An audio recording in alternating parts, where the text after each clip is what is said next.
Hola mis queridos hermanos, que la paz de nuestro Padre Celestial esté con nosotros.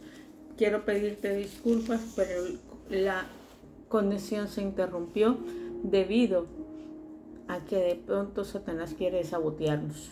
Bueno, pero es problema de internet. Vamos a leer otra vez desde el principio el Salmo 42. Leemos en el nombre del Padre, del Hijo y del Espíritu Santo. Como el ciervo brama con las corrientes de agua, así clama por ti, oh Dios, el alma mía.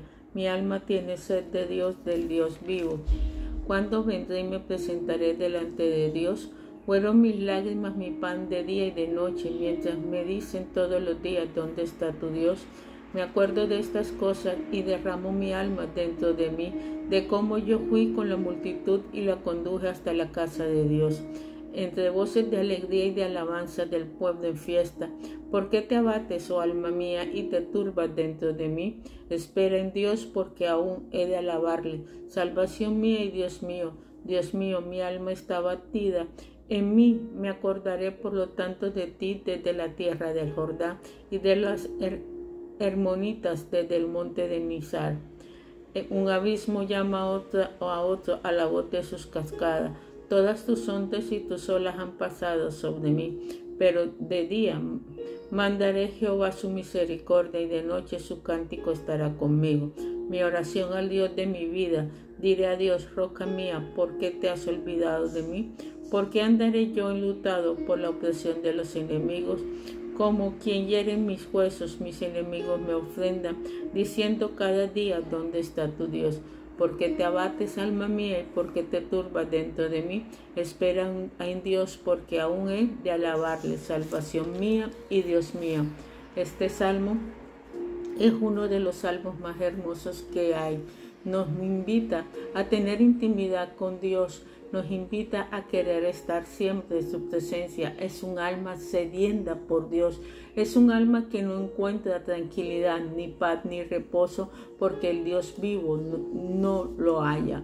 Pero sabemos que en la intimidad Dios siempre nos escucha y Dios siempre va a estar ahí para darnos su gozo y su paz. El alma tiene sed de Dios, del Dios vivo. Todos debemos tener sed de nuestro Padre Celestial. Todos debemos tener sed del Espíritu Santo, de nuestro Señor Jesucristo. Todos debemos querer presentarnos ante Él y las horas que no estamos en su presencia se nos deben hacer eternas, porque lo más hermoso que el hombre tiene es estar en la presencia de Dios.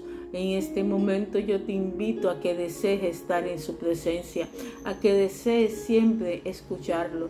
Cuando estás en la presencia de Dios, ganas paz, gozo y tranquilidad.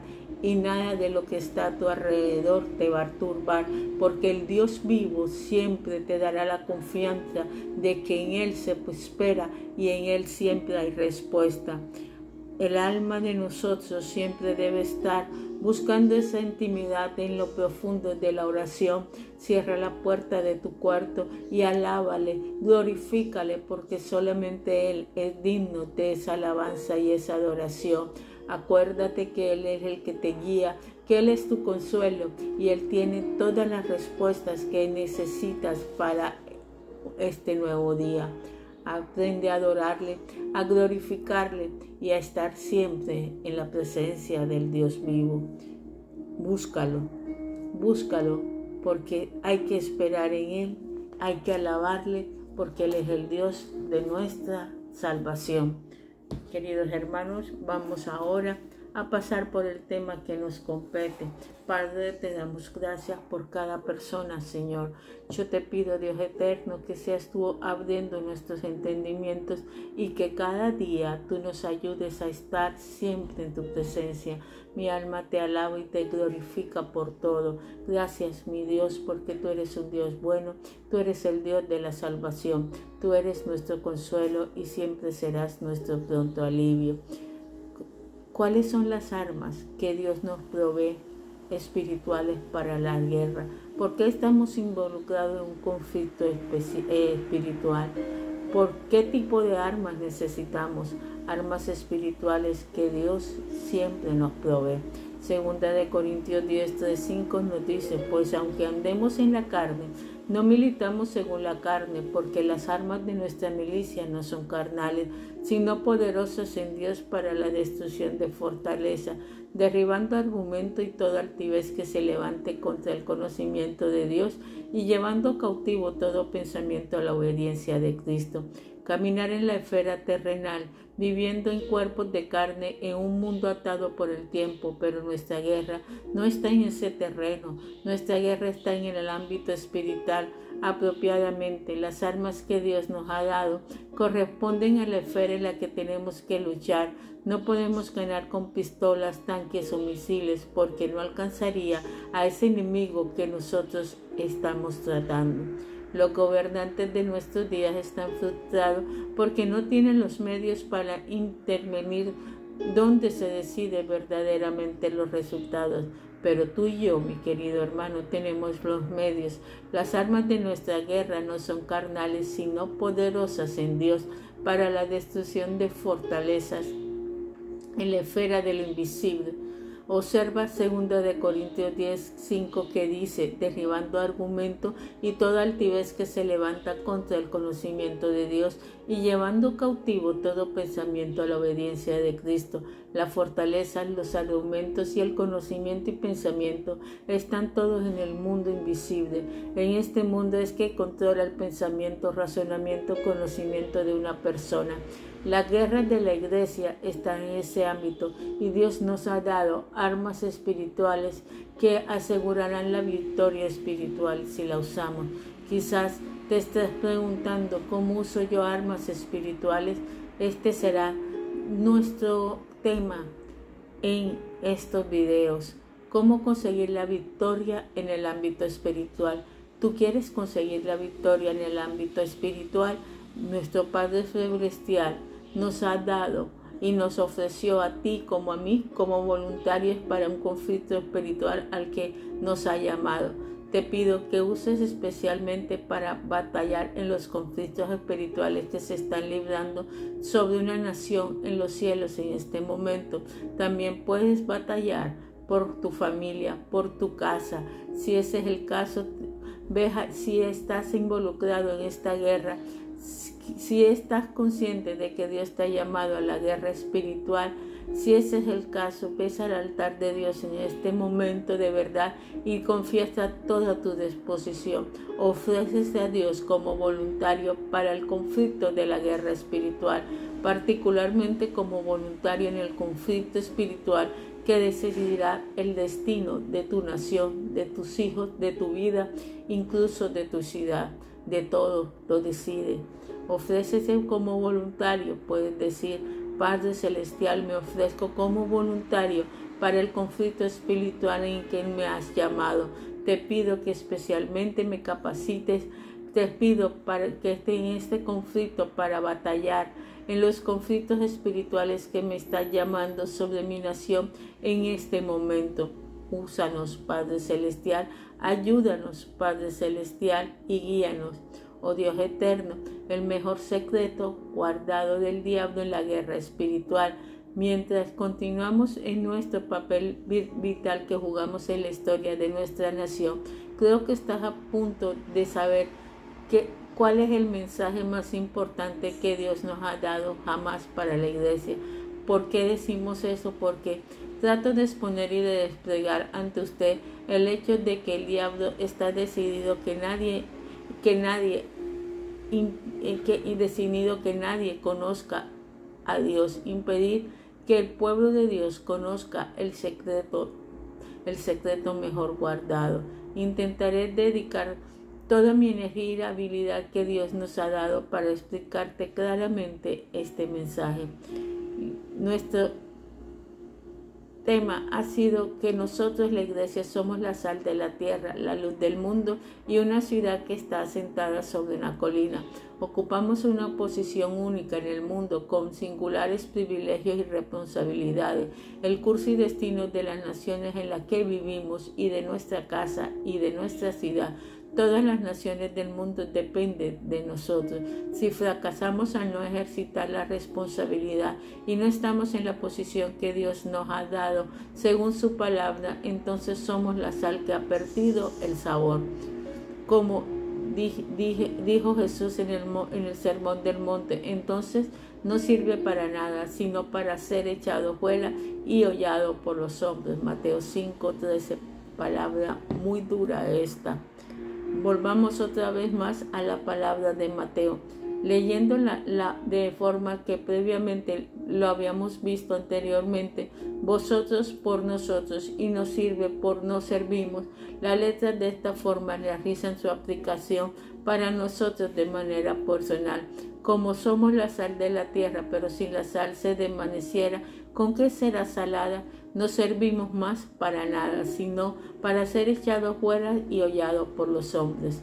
Quiero volver a enfatizar una razón principal por la cual ocupamos esta posición única de responsabilidad, porque estamos involucrados en un conflicto espiritual con las fuerzas y personalidades espirituales invisibles, aunque totales, reales, que dominan el mundo no regenerado en el que vivimos. Nosotros somos el único agente de la tierra que tiene el poder y la capacidad de intervenir en el mundo espiritual. Por lo tanto, como dijimos antes, cuando cambiamos la condición del ámbito espiritual usando las armas espirituales que Dios nos ha dado, cambiamos el curso de los eventos aquí en la tierra. Solo nosotros somos los responsables de hacer esto. Cristo, mi querido hermano, ganó la victoria. Ahora ganó la victoria. Destacaré la base para la victoria espiritual. A su debido tiempo voy a concentrarme en las distintas armas espirituales que Dios nos ha dado, pero el ejercicio de estas armas dependen de un entendimiento claro y adecuado de un gran hecho bíblico. Si no tenemos este hecho, no podemos usar adecuadamente o eficazmente ninguna de las armas de guerra que Dios nos ha dado. Este gran hecho bíblico que revela claramente en el Nuevo Testamento es sencillamente este: Cristo ya ha derrotado totalmente a todos los enemigos contra los que estamos conteniendo. Este es un gran hecho histórico, no es algo que irá a ocurrir, es algo que ya ha ocurrido. Para fortalecer nuestro entendimiento de esta tremenda verdad, debemos primero ver el capítulo de inicio de la epístola de Colosenses 1:16, porque en Jesús fueron creadas todas las cosas, la que hay en los cielos y la que hay en la tierra, visible e invisible, sean tronos, sean dominios, sean principados, sean potestades. Todo fue creado por medio de Él y para Él. Por favor, observa que Él habla acerca de todas las cosas creadas. Pablo las dividió en dos esferas, las celestiales y las terrenales, lo invisible y lo visible. Nos gustaría dirigir su atención al hecho de que Pablo no registró ninguna cosa terrenal visible en el versículo anterior, pero sí describió con detalles los 4 órdenes principales del mundo invisible, enumerando según su premisa tronos, dominios, principados y potestades. En el mundo espiritual invisible, los tronos son el nivel más alto, y este fue el mundo al que Juan fue llevado, como refleja Apocalipsis 4 y 5. Obsérvese que una de las palabras clave de Apocalipsis 2 al 4 es trono. Y al instante yo estaba en el espíritu, y aquí un trono establecido en el cielo, y en el trono uno sentado. Y el aspecto del que estaba sentado era semejante a piedra de jaspe y de cornalina, y había alrededor del trono un arco iris semejante en aspecto a la esmeralda, y alrededor del trono había 24 tronos, y vi sentado en los tronos a 24 ancianos, vestidos de ropa blanca, con coronas de oro en su cabeza. El versículo 4 en la versión inglesa de King James de la Biblia dice que alrededor del trono había 24 asientos, y sobre estos asientos 24 ancianos sentados en ellos. Pero la traducción correcta para asientos es trono. No solo estaban Dios en su trono, sino que los 24 ancianos a su alrededor también estaban en tronos. Al nivel del trono es el nivel más alto del universo. El nivel justo debajo del trono engloba dominios y de manera más literal señoríos. Después tenemos los principados o reinados, y muy íntimamente relacionados con los reinados están las potestades, o más correctamente autoridades. Aquí tenemos revelado en la Escritura lo que nunca podía saber a través de razonamiento natural. Las 4 órdenes principales del mundo invisible son tronos, señoríos, reinados y autoridades. Como hemos destacado, la Biblia también revela muy claramente que el pecado y la rebelión contra Dios no comenzaron en el mundo terrenal, sino en el celestial. El líder de toda rebelión contra Dios fue y es un ángel caído cuyo nombre se convirtió en Satanás. La gente a menudo pregunta por qué creó Dios a Satanás. La respuesta es que Dios no creó a Satanás. Dios creó a un ser angelical maravilloso y glorioso llamado Lucifer. Pero cuando Lucifer se rebeló, se convirtió en Satanás. En hebreo el nombre es Satán. Literalmente significa adversario, opositor o enemigo. Y eso es lo que él es. No hay riesgo alguno en la Escritura de que hubiera rebelión en los niveles de trono o dominio. El nivel más alto en el que se produjo la rebelión contra Dios fue el nivel de principados o reinados. Fue allí donde Satanás estaba situado. Es posible que fuera el más grande, poderoso y preeminente de todos los príncipes o principados, pero no lo sabemos a ciencia cierta. Desde la rebelión de Satanás ha habido cierto asesor dentro del ámbito de los principados, reinados y poderes, autoridad, que se ha opuesto al Dios Todopoderoso, estableciendo un imperio rebelde opuesto a él y a su reino. Este imperio sigue existiendo en la actualidad. Por consiguiente, Satanás involucra a toda la raza adámica en la misma rebelión contra Dios de la que él mismo había sido culpable primeramente en el cielo. Cuando Jesucristo vino a la tierra, una de las grandes cosas que logró mediante su muerte y resurrección fue terminar finalmente con la autoridad de Satanás. Cristo derrotó a los principados y potestades. Muy pocos cristianos entienden esto. Cristo ya ha derrotado a los principados y potestades que forman la batalla contra Dios y contra el hombre.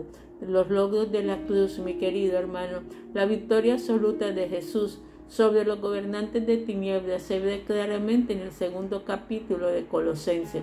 El siguiente pasaje nos habla de los triunfos que tuvo Jesús ganó mediante su muerte. Y a vosotros, estando muerto en pecado, en la circuncisión de vuestra carne, os dio vida justamente con él, perdonando todos los pecados, anulando el acta de derrota que había contra nosotros, que nos era contraria, quitando de un medio y clavándola en la cruz, y despidiendo a los principados y a la potestad, los exhibió públicamente, triunfando sobre ellos en la cruz. Colosenses 2, 13, 15. Examinemos los 3 grandes hechos, cada uno de ellos esenciales para lograr mediante la muerte de Jesucristo. Primero, fuimos perdonados. El primer logro es que fuimos perdonados de todos nuestros pecados. Colosenses 2:13. Mediante la muerte de Jesús se ha hecho posible que Dios perdone justamente nuestros pecados, porque el justo castigo de nuestros pecados ya lo ha llevado Jesucristo por nosotros. Segundo, la ley como requisito fue abolida.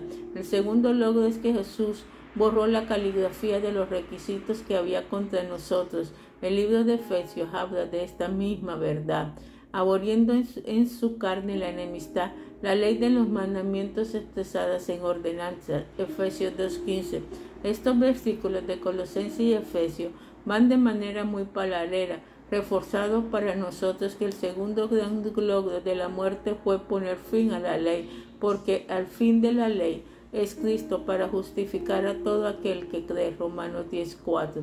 El papel de la ley como mediador para la justicia aceptable a Dios cesó cuando Jesús murió en la cruz. Nadie puede ahora ni nunca encomendarse a Dios guardando la ley en ninguno de sus puntos. Los siguientes versículos afirman esta verdad. Así como vosotros, hermanos míos, habéis muerto a la ley mediante el cuerpo de Cristo. Romanos 7:4. Porque el pecado no se enseñorea de vosotros, pues no está bajo la ley, sino bajo la gracia. Romanos 6:14. Conociendo esto, que la ley fue dada para el justo. 1 de Timoteo 1:9. Cuando usted es hecho justo por la fe de Cristo, la ley no está hecha para usted.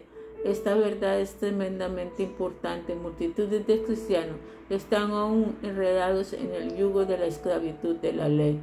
Tercero, los principados y potestades fueron despojados.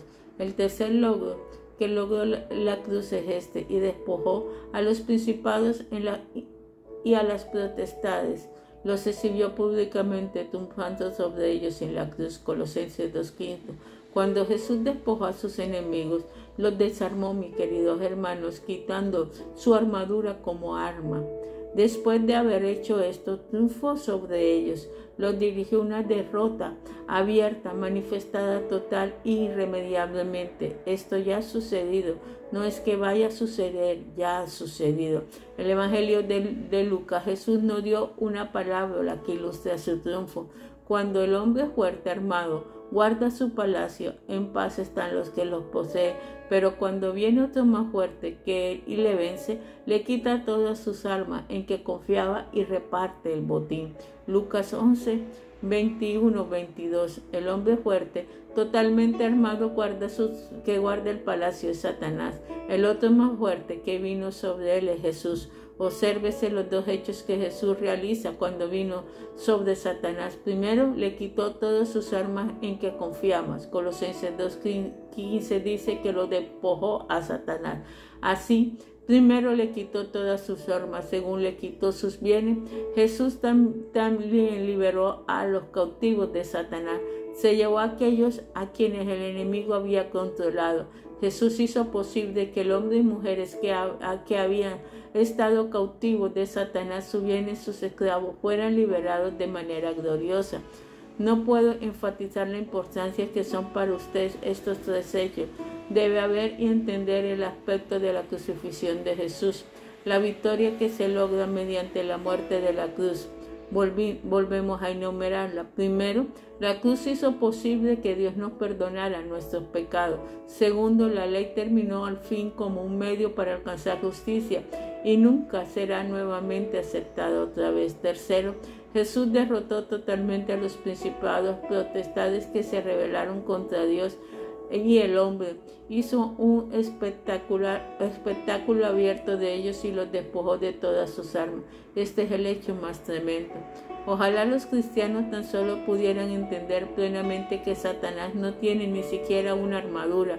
No solo ha sido derrotado, sino que su armadura también ha sido perdido. Repito, la mayoría de los cristianos se escabullen como si Satanás tuviera todas las armas, y si tiene suerte quizás se le arregla para resistir de algún modo. Qué listo ha sido el enemigo, pero Satanás solo le queda un arma. ¿Sabe usted cuál es? El engaño. Esta es la única arma, pero es un maestro usándola. Nosotros fuimos creados para tener el dominio, no Satanás. Este hecho tremendo es que Jesús derrotó totalmente a Satanás y lo despojó de sus armas. Es el tema central de la Biblia. Es crucial que la iglesia entienda esta verdad y entienda que su base bíblica. Para hacer esto debemos regresar al origen de la raza adámica, la raza de Adán y sus descendientes. Génesis 1:26 encontramos un relato de la creación de Adán.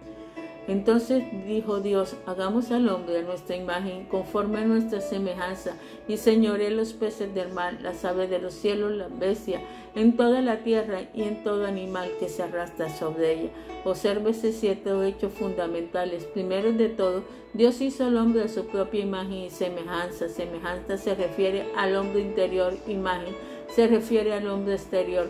Adán fue hecho como Dios en su posición moral y espiritual, a diferencia de cualquier otro ser inferior creado, pero también fue hecho como Dios en su apariencia externa.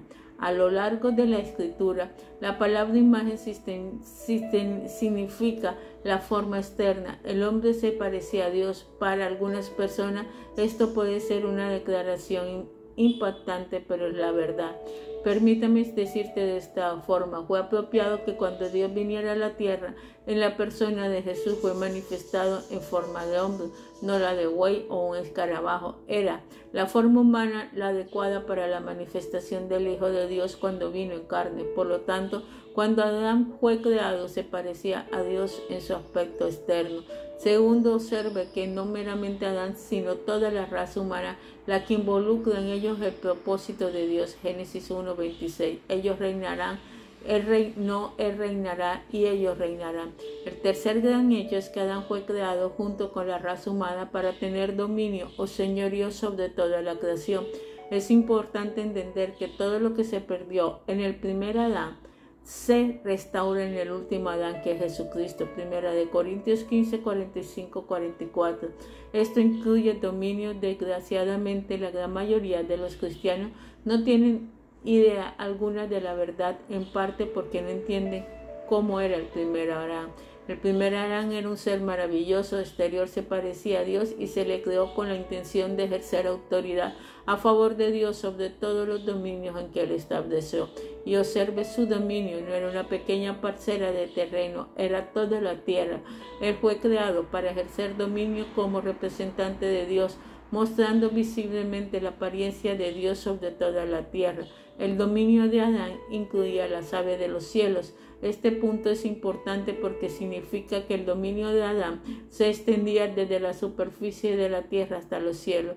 Así que aquí está Adán, dando a conocer la semejanza de Dios y colocando en esta situación, autorizando para ejercer el reinado de Dios sobre la tierra en representación de él. Pero, ¿qué ocurrió? Es un lenguaje muy sencillo. Se vendió el gran rival de Dios. El diablo llegó e incitó a Adán y a su esposa a cometer las mismas rebeliones contra Dios que él mismo había cometido previamente en el cielo. Este hecho es la palabra de tentación que Satanás usó en el Génesis 3:15. Sino que sabe Dios que el día que comáis de él será abiertos vuestros ojos y seréis como Dios, sabiendo el bien y el mal.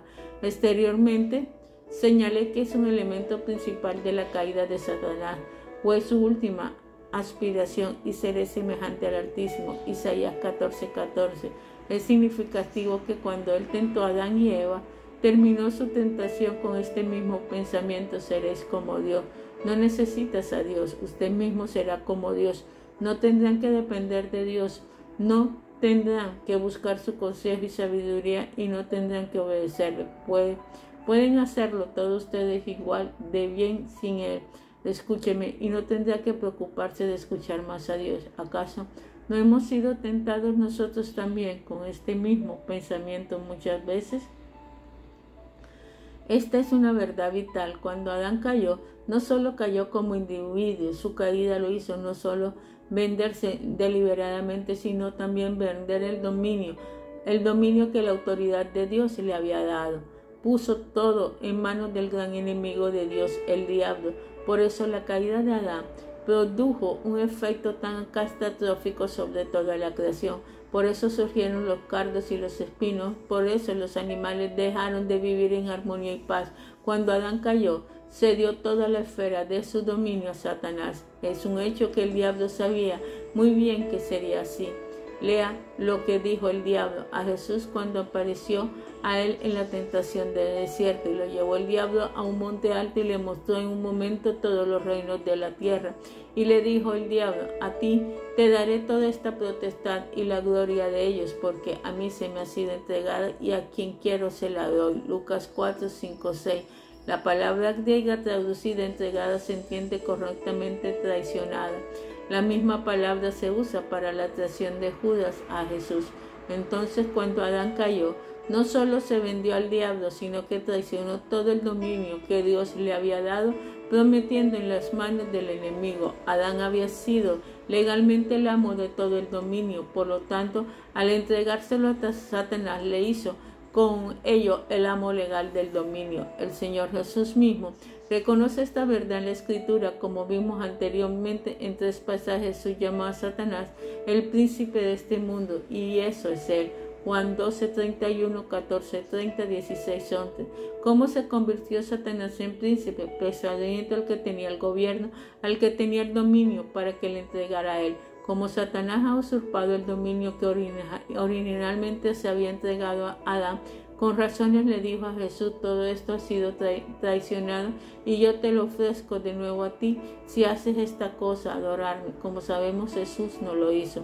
Recuerda que Pablo también usó el título del príncipe de este mundo, y él les dio vida a vosotros cuando estabas muerto en vuestros delitos y pecados, en los cuales anduvisteis en otro tiempo, siguiendo la corriente de este mundo, conforme al príncipe de la potestad del aire, el espíritu que obra y opera en los hijos de la desobediencia. Efesios 2, 1, 2.